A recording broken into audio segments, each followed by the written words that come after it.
a sense of personal responsibility as a human being, even if I'm not culpable of littering. I find that human waste has caused a lot of damage to natural ecosystems and to animals, and we've failed to create a livable environment for animals. Malaysians are actually a very compassionate and generous and unselfish community. We are a very unselfish society, but people are very shy. They are very self-conscious. If they come and they want to do a cleanup, but they are afraid of what people might think, what people might say. So when you do a public event and they do it with others, especially families with children, they are among our biggest supporters. They feel a sense of community, a sense of togetherness, a sense of empowerment. They feel less self-conscious, and then after a few times they get so used to doing it, many of them go on to carry out their own cleanups.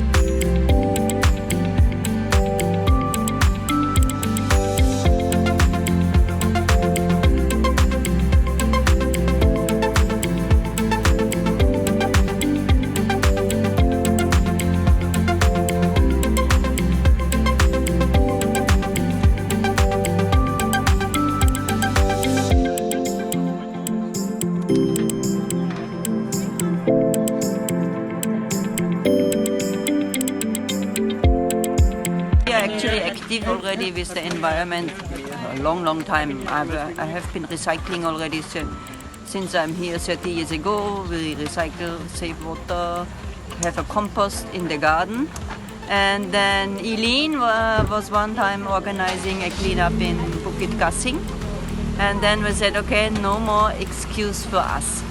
We have to do that also. Because before we said, well, we could do that, but then no bag and no stick and nothing like this. And she inspired us, and then we really got it. Yes, I definitely enjoyed myself a lot.